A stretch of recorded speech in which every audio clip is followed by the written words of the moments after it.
Alhamdulillah nahmaduhu wa nashkuruhu wa nasta'inuhu wa na'udzu billahi min shururi anfusina wa min sayyiati a'malina. May yahdihillahu fala mudilla lahu wa may yudlil fala hadiya lahu. Asyhadu an la ilaha illallah wahdahu la syarika lahu wa asyhadu anna Muhammadan 'abduhu wa rasuluh. Allahumma shalli wa sallim wa barik ala Muhammad wa ala ali Muhammad kama barakta wa sallamta ala Ibrahim wa ala ali Ibrahim fil alamin innaka Hamidum Majid. Amma ba'du fa ya ibadallah, usikum wa iyaya bi taqwallah faqad fazal muttaqun. Qala Allah ta'ala fil Qur'anil 'azim wa huwa asdaqul qailin. A'udzu billahi minasy syaithanir rajim. Bismillahirrahmanirrahim. Falamma balagha ma'ahu sa'ya qala ya bunayya inni ara fil manami anni asba'u fanzur madza tara. Qala ya abati if'al ma tu'maru satajiduni insya'allahu minas shabirin.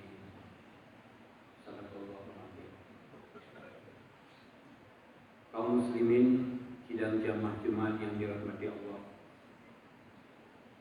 Pertama-tama marilah kiranya memanjatkan puji dan syukur kehadirat Allah Subhanahu wa taala. Dengan rahmat dan karunia-Nya kita yang diberi panjang umur, diberi sehat badan, dan juga berkesempatan untuk ada di masjid untuk melaksanakan kewajiban kita sebagai seorang muslim. Salam dan salam yang sampaikan kehadiran Nabi besar Muhammad sallallahu alaihi wasallam pada keluarganya dan sahabatnya sekalian yang telah bersusah payah membimbing dan membina umat manusia untuk mencapai kebahagiaan dunia dan akhirat. Ikram dan taklim Tuhan kepada Imam Besar Masjid Tubusi Bali 5, para imam rawatib, bapak-bapak dari panitia pembangunan, para hadirin sidang jamaah Jumat yang dirahmati Allah. Ulunyo ditanya di penghujung bulan Dzulqa'dah. Pada tanggal 28 Dzulqa'dah tahun 1442 Hijriah. Hingga 20 bulan dan insyaallah urang minggu atau urang Ahad 1 Zulhijjah. Dengan kata lain hanya padu-padu urang kita akan menyambut dan merayakan Hari Raya Idul Adha. Memang kesan yang muncul berbeda dengan Idul Fitri yang disambut dengan gegap gempita karena juga diawali dengan bulan puasa. Idul Adha seakan terus dengan tiba-tiba, terutama bagi kita yang hanya akrab dengan kalender Hijriah. Tiba-tiba ke Hari Raya Idul Adha. Sidang jamaah Jumat yang dirahmati Allah, Idul Adha atau secara harfiah yang diterjemahkan sebagai Hari Raya Kurban. Idul Raya Adha Kurban. Hari Raya Idul Adha juga sering disebut dengan Hari Raya Haji, karena Hari Rayanya memang terkait dengan ibadah haji dan terkait dengan ibadah kurban. Cuma sejak 2 tahun terakhir, sejak pandemi, ibadah haji yang biasanya menjadi sesuatu yang sangat populer di tengah masyarakat, ibadah yang antriannya cukup panjang, bahkan diperkirakan akan mencapai 20 tahun kita daftar baru jadi melakukan ibadah haji. Ketika sejak tahun yang lalu dan dunia dengan alasan pandemi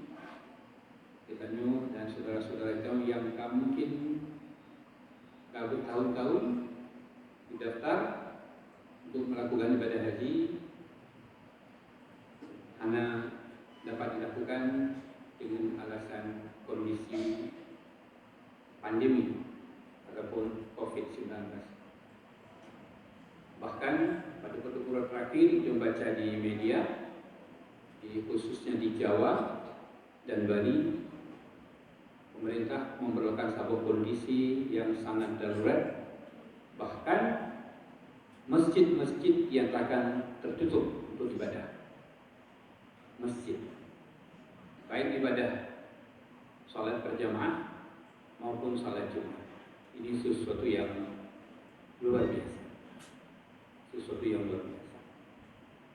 Alhamdulillah di Aceh, meskipun itu juga menyadari bahaya daripada pandemi, tapi pemerintah di Aceh berkomitmen bahwa tempat-tempat ibadah tetap terbuka bagi para jamaah, terutama salat Jumat. Sidang jemaah yang dirahmati Allah. Uronyo menyambut raya Idul Adha. Kita secara khusus berbicara tentang kurban, karena tentang ibadah haji mungkin juga terlalu sering diberikan, dan dunia kebetulan itu juga tidak melakukan ibadah haji. Bahkan diperkirakan kalau menasabah penjelasan Pajan, ketemu saudara-saudari akan dapat melakukan ibadah haji. Sidang jamaah Jumat yang dirahmati Allah. Dibandingkan dengan ibadah haji yang antriannya panjang di berbagai daerah, termasuk di Papua sendiri, kurban, ibadah kurban belum begitu populer di tengah-tengah masyarakat sama di kampung. Tapi di kota-kota masyarakat terlihat antusiasnya untuk berkurban sudah luar biasa. Di kampung-kampung, mandang masjid tabilun secara terbatas belum berkurban. Isu yang lebih ramai belum ingin menjadi penerima kurban. Untuk berkurban memang sangat ramai. Sementara di kota-kota jenuh Nasabah kecenderungan untuk menjadikan ibadah kurban sebagai sebuah ibadah yang walaupun beda dengan ibadah haji, ibadah haji termasuk rukun Islam. Walaupun rukun Islam di ujung ayat berpegang manis tata'a ilahi sabila, so yang mampu melakukan perjalanan, artinya kemampuan dari segi harta, kemampuan dari segi keamanan, kemampuan dari segi-segi lain yang tidak dapat menghalangi perjalanan ibadah haji. Ibadah kurban juga dikaitkan dengan kemampuan, tapi beda dengan ibadah haji. Ibadah haji status hukumnya wajib, kurban memang status hukumnya berwajib. Tapi menyatakan dua buah hadis Rasulullah yang berbicara tentang kurban, nadanya sangat keras, sangat keras. Man kana lahu sa'ah wa lam yadha fala yaqrabanna musallana. Yang sabuk hadis. Hadisnya cukup populer. Barang kata yang nak kemampuan untuk berkurban dan hana kurban, beto tempat kamu salat. Fala yaqrabanna musallana. Hadis dengan reaksi yang berbeda. Man kana lahu sa'ah wa lam yadha falyamut insya'a yahudiyan wa insya'a nasraniyan. Barang kaso nak kemampuan dan nak melakukan ibadah kurban, bisa jadi dia akan mati sebagai ulun Yahudi atau mati sebagai Nasrani. Sidang jamaah Jumat yang dirahmati Allah, menyatakan dalam Al-Quran, dalam surat As-Saffat, Allah menggambarkan tentang Nabi Ibrahim alaihissalam. Kita ketahui Nabi Ibrahim adalah indatu para rasul, indatu para nabi yang hidup diperkirakan sekitar beribetul silam. Mungkin anak rasul lain yang anak dari Nabi dan cucu dari Nabi. Itu Nabi Ibrahim, anak dari Nabi Ishak, Nabi Ismail, cucu dari adalah Nabi Yakub. Bahkan dari Nabi Yakub, Nabi Yusuf. Jadi sampai dia cucu cek Nabi atau Rasul. Dalam Al-Quran menyatakan cukup banyak disebut Nabi Ibrahim. Bahkan itu dalam salat, setelah dalam syahadat, dalam tasyahud, dia menyampaikan salawat, Allahumma salli ala Muhammad wa ala ali Muhammad kama shallaita ala Ibrahim wa ala ali Ibrahim. Nabi Ibrahim dia sebut. Dalam Al-Quran juga ada sebutan ayat yang luar biasa tentang Nabi Ibrahim, kisah-kisah Nabi Ibrahim. Menyatakan yang paling banyak disebut kisah para rasul adalah kisah Nabi Ibrahim, Nabi Musa, Nabi Isa. Ini yang paling banyak. Falamma balagha ma'ahu as-sa'ya qala ya bunayya inni ara fil manami anni asbahuk fanzur maza tara.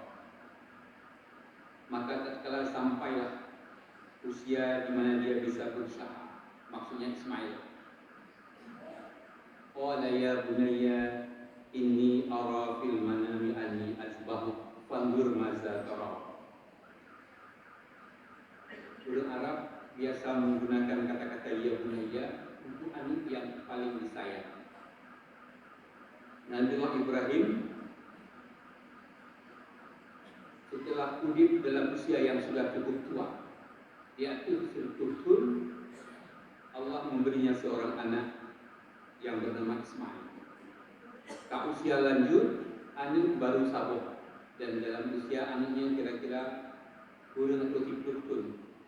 Bahwa dia itu Nabi Ibrahim malam 8 Dzulhijjah bermimpi dan kemudian berulang pada malam 9 Dzulhijjah. Pada malam 8 Dzulhijjah, Nabi Ibrahim berpikir punya dari Allah ataupun dari iblis. La'natillah. Maka urut 8 Dzulhijjah berkenaan dengan urut Tarwiyah. Urut Tarwiyah. Makna Tarwiyah berpikir. Malam 9 Dzulhijjah, Nabi Ibrahim kemudian bermimpi dan menyentuh ketuanya dari Allah. Arrafa anhu min Allah. Maka urut 9 Dzulhijjah berkenaan dengan urut Arafah. Dan kebetulan bahwasanya Nabi Ibrahim juga berada di Arafah, satu tempat di Makkah. Maka kita juga sangat dianjurkan untuk puasa urut Tarwiyah dan urut Arafah. Kemudian urut yang ke-10 Dzulhijjah, Nabi Ibrahim berpegang sesuatu yang menyangkut dengan kehidupan, menyangkut dengan nyawa, di mana manusia paling dia gadah nyawa, paling dia tu mati.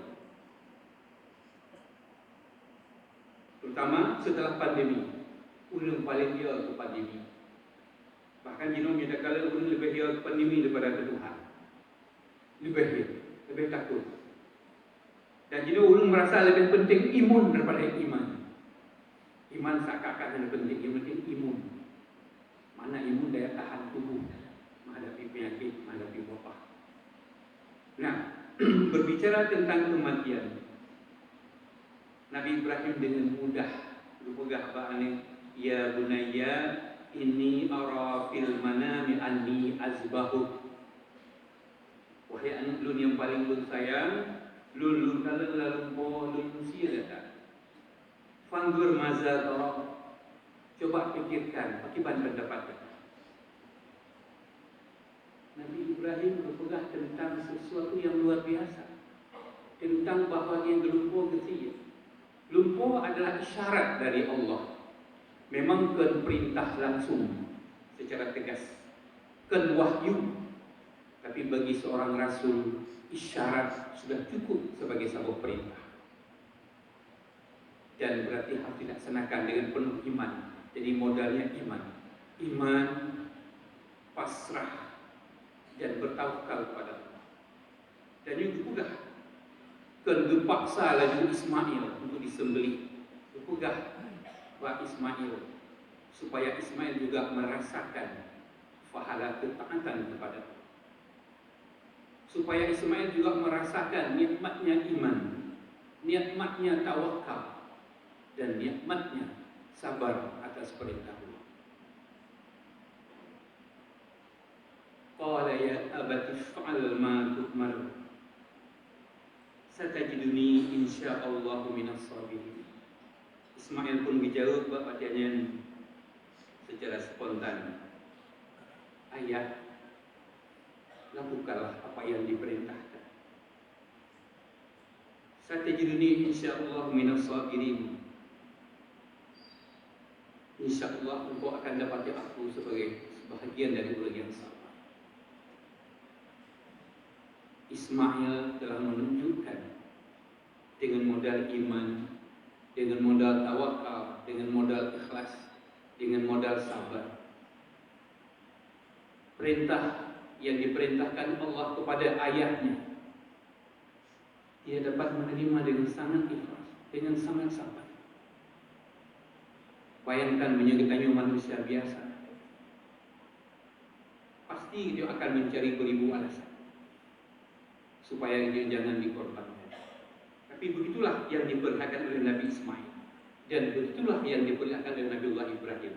Ibrahim dan Ismail memperlihatkan keimanan yang luar biasa, keikhlasannya yang luar biasa, sehingga Allah menjelaskan dalam ayat berikut, falamma aslama wa tallahu lil jabin, maka tatkala keduanya telah menyerahkan diri dan Ibrahim telah membaringkan putranya Ismail di pelipisnya, wa nadainahu ayya Ibrahim, dan kami panggil wahai Ibrahim, qad saddaqta ru'ya, engkau telah membenarkan mimpi itu, engkau telah melaksanakan perintah itu. Inna kadzalika najzil muhsinin, sesungguhnya begitulah kami membalas orang-orang yang berbuat baik. Inna hadza lahuwal bala'ul mubin, sesungguhnya ini satu cobaan yang luar biasa, yang nyata. Wa fadainahu bidzibhin azim, dan kami tebus Ismail dengan sembelihan yang agung, dengan seekor kambing. Subhanallah. Ibrahim telah melaksanakan perintah, Ismail pun telah siap dikorbankan, tapi Allah menggantinya dengan bebas. Itu artinya Nabi Ibrahim, Nabi Ismail diuji keimanannya oleh Allah, dan keduanya lolos dari ujian Allah. Padahal perintahnya adalah perintah yang luar biasa. Nasyid ahli tafsir yang menyatakan bahwasanya memang sedang menjadi tren manusia untuk mengorbankan manusia di berbagai tempat, berbagai kawasan, bahwasanya manusia dikorbankan dengan berbagai dalih, dengan berbagai alasan. Maka dengan perintah Allah kepada Nabi Ibrahim, seakan-akan Allah ingin mengatakan bahwa pengorbanan manusia dengan alasan apapun tidak dapat dibenarkan. Nyawa manusia terlalu berharga untuk dikorbankan, walaupun dengan alasan untuk mendapatkan perintah Tuhan. Apalagi di beberapa tempat pengorbanan yang terjadi, apakah di Sungai Nil ataupun di daerah-daerah lain, adalah untuk mempersembahkan kepada para dewa, pada Tuhan yang dianggap Tuhan oleh manusia. Jadi dengan demikian nyawa manusia terlalu agung, terlalu mulia. Maka dalam Islam, jangankan nyawa manusia, nyawa seekor hewan pun harus dihormati. Jika dibahas dalam hadis, sirrul inang yang saleh, yang rajin ibadah, yang berpuasa Senin Kemis, yang tidak pernah lepas dengan tahajud, dengan duha dan sebagainya, menjadi jalan penghuni neraka karena dia membiarkan sabuk mie terkurung dia berdua dan mienya kemudian mati. Di sisi lain, yang diceritakan dalam hadis Riyadhus Shalihin secara panjang, si dua pelacur dikala sabuk asir yang dalam keadaan gerah, maka dicop sepatu, dicelup ia dengan ianya sehingga hasilnya selamat kepada kematian. Disebutkan secara panjang dalam hadis dalam kitab hadis Riyadhus Shalihin yang menunjukkan kita yang sebagai seorang muslim harus menghargai nyawa hewan. Logikanya punya nyawa hewan lagi yang dihargai lebih-lebih dalam nyawa manusia. Maka dia menghargai dalam kondisi wabah dagingnya. Itu dalam Islam memang pegang dalam hadis kita yang bertajak bah negara yang tengah wabah, berkata dalam negara yang tengah wabah, dan berkata dalam negara yang sedang wabah. Bahkan itu anjurkan untuk sering membaca doa-doa yang terpelihara daripada wabah. Maka anjuran pemerintah untuk melakukan protokol kesehatan adalah sesuatu yang bermanfaat bagi kita. Walaupun kadang-kadang nasib orang yang protes, bahkan masjid itu, bahkan tempat wisata dia terbuka, bahkan tempat ibadah orang muslim harus tutup, bahkan hanya pernah dibicarakan tempat-tempat ibadah orang agama lain, hanya pernah disebut harus tutup, sebagaimana harus tutup masjid di sejumlah daerah. Kembali ke soal nyawa manusia, sidang depan. Nyawa manusia sangat penting. Bahkan kepegah itu menyelamatkan sabuk nyawa manusia sama seakan menyelamatkan manusia semua. Sebaiknya sesuatu yang menghancurkan sabuk nyawa seakan menghancurkan semuanya. Ini terdapat dalam Al-Quran. Tujuan tua lafaz ayatnya tapi terdapat dalam Al-Quran yang menunjukkan begitu berharganya nyawa manusia. Tapi Allah memerintahkan Ibrahim untuk menyembelih Ismail. Rupanya sabuk ujian untuk menguji iman. Untuk menguji iman Nabiullah Ibrahim yang tadinya sebelum punya anak begitu dekat dengan Allah. Bagaimana setelah dia punya anak? Apakah kecintaannya terhadap anak sebagai seorang manusia biasa dapat menghilangkan kecintaannya terhadap Allah? Apakah kecintaannya terhadap anak dapat mengalahkan perintah Allah? Sidang jemaah yang dirahmati Allah, kita nyu kongiusi anu raya kurban. Kita nyu giusi hewan kurban, binatang. Dan juga yang kita diuji oleh Allah, keimanan kita tidak diuji oleh Allah. Apakah kecintaan dia terhadap binatang? Apakah kami yang ada pulumu dapat mengalahkan kecintaan dia terhadap Allah? Sayang itu kami, sayang itu, sehingga hanya tersentuh kita. Tak kalian di televisi, tak kalian di berbagai media sosial, akibat orang antusias untuk berkorban. Kita hanya tersentuh, hanya tergerak, padahal jumlah kemampuan. Oleh karenanya sidang jamaah Jumat yang dirahmati Allah, mudah-mudahan waktu raya kali ini kita menyuburkan raya haji dimeriahkan. Kita jauh sebelum raya haji dia mengantar jamaah haji dengan berbagai acara dan sebagainya. Kemudian oleh raya haji yang jemput para jamaah haji juga sedemikian rupa. Maka rayanya marilah yang meriahkan raya itu hanya dengan ibadah kurban. Yang berusaha hanya mentang nawati kurang lebih 30 atau 30 untuk menyediakan, mudah-mudahan yang tergerak, tersentuh bahwa ibadah kurban kalian Nabiullah Ibrahim dan binatang. Karena sebelumnya Nabi Ibrahim lihat kurban binatang sehingga saking dia sehingga menakjubkan para malaikat. Kalau tanya bukan dia tapi yang adalah binatang korban. Dan tuan ingatkan kembali hadis yang tuan baca di awal yang dibuka dari Rasulullah, barang kaso yang nak kemampuan maka nahu sa'ah walam yaqah, barang kaso nak kemampuan dan hanitim kurban fala yaqrabanna musallana, betul pada tempat kamu salat. Jadi seakan-akan dia bukan muslim. Dan redaksi yang lain maka nahu sa'ah walam yaqah falyamun insya'a yahudiyan wa insya'a nasraniyan, barang kaso nak kemampuan dan hanitim kurban boleh jadi ulungnya akan mati sebagai ulung Yahudi atau mati sebagai ulung Nasrani. Padahal yang selalu tadinya wala tamutunna illa wa antum muslimun, yang baik mati kecuali sebagai seluruh muslim. Dan juga yang sering tadinya salah satu doa yang sangat dianjurkan oleh Rasulullah, doa yang dianjurkan, yang ada hadis baik tinggal dalam sujud. Yang pertama, Allahumma rzuqni taubatan nasuha qabla al-maut. Dia berdoa supaya sempat taubat nasuha itu selalu mati. Yo apalagi lewatnya rapi buruk melalui media sosial tadinya urang mati.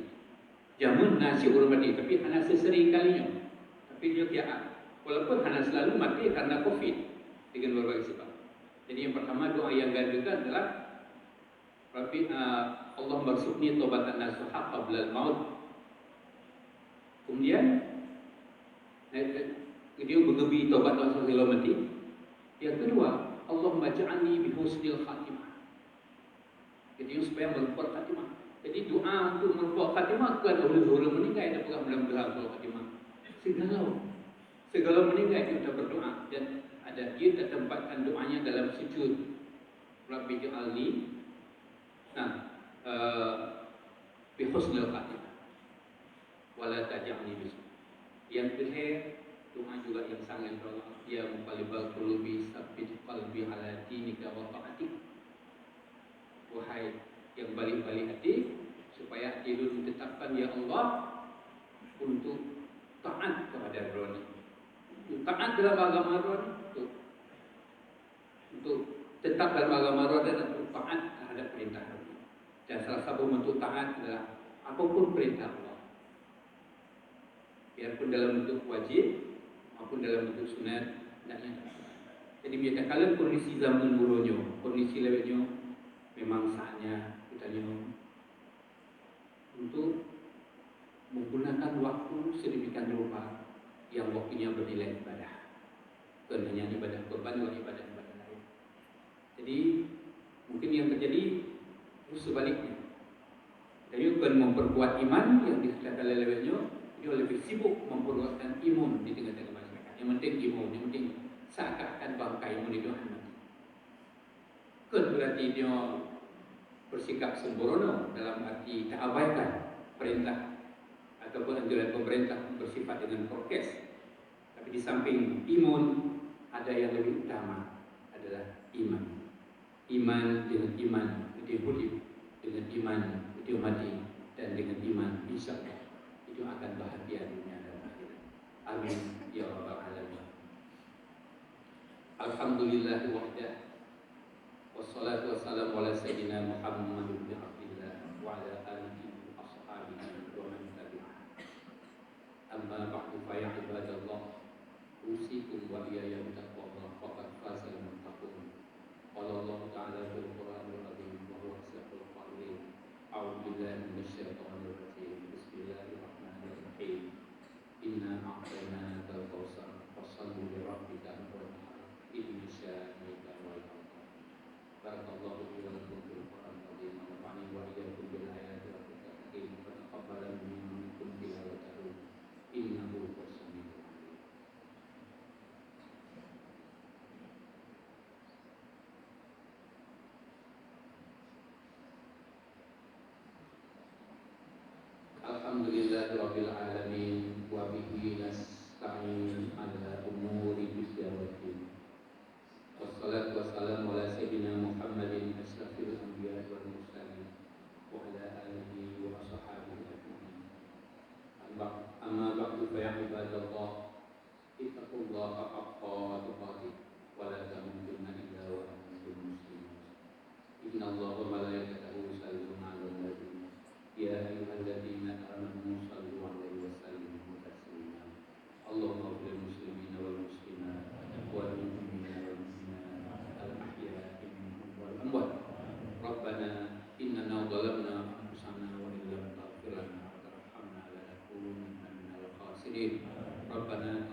الرحيم اللهم اجعلنا من التوابين واجعلنا من المتطهرين واجعلنا من عبادك الصالحين عباد الله إن الله يأمر بالعدل والإحسان وإيتاء ذي القربى وينهى عن الفحشاء والمنكر والبغي يعظكم لعلكم